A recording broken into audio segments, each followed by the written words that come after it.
Beijing has moved to make good on its threat to sink two aircraft carriers, stating it has activated ship-killer ballistic missiles in response to a U.S. Navy challenge earlier this week.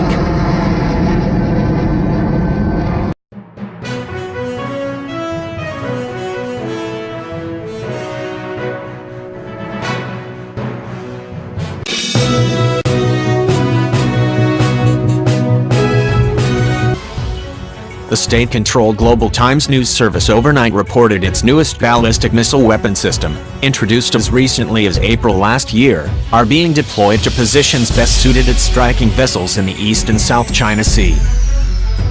The announcement follows a Chinese vice admiral's threat stating the best way to force the U.S. to back away from Beijing's attempts to annex the disputed waterways would be to sink two aircraft carriers. He boasted China could do so with the introduction of new ballistic missile systems. But the announcement of the deployment comes just days after a U.S. warship passed through the Taiwan Strait and close to the Paracel Islands, Zisha Islands, claimed by China, Vietnam and Taiwan to assert the international rules of the sea which govern rights of free passage.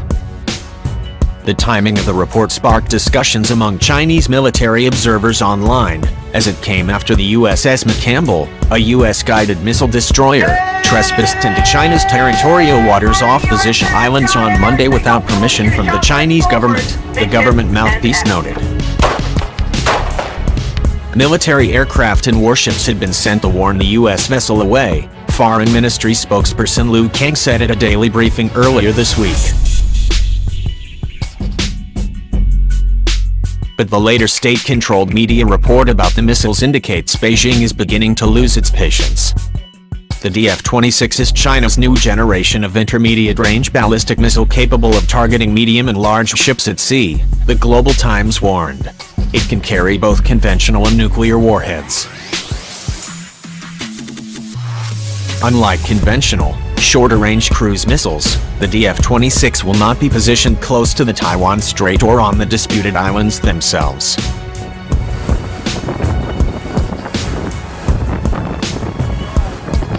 Instead, Chinese state-run television service CCTV reports the truck-mounted weapons are positioned in a distant outpost. The DF-26 is attached to a brigade under the People's Liberation Army, PLA, rocket force that operates in northwest China's plateau and desert areas.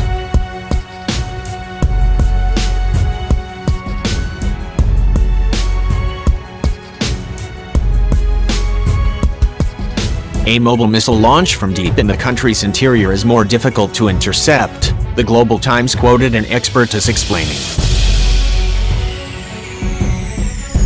He said the DF-26 has enough range reputed to be some 4,500 kilometers to cover the South China Sea, even when launched from deep within China itself.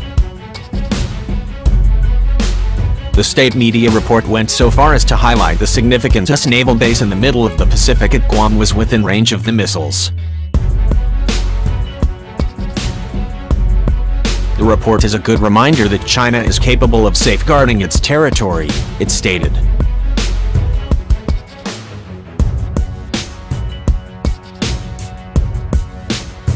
The U.S. in recent weeks has called on its international allies including Australia to ramp up pressure on Beijing's attempt to assert control over the international shipping lanes and fisheries through an increased tempo of freedom of navigation operations, FONUPs, by their warships.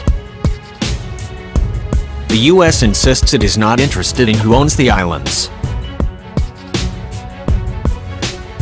Instead, it says it wants to maintain the freedom of access practiced through the busy trade hub since the end of World War II. Recently, however, Beijing has asserted what it claims to be traditional sovereignty over the entirety of the South and East China Seas. An international arbitration court rejected this claim, but China has chosen to ignore the ruling. Nor does international law allow territorial rights to be applied to the waters around artificial islands. Beijing has recently completed a chain of fortresses on what had previously been coral reefs and demanded that all nations respect its 12 nautical mile, 22 km, sovereign territorial claim around them.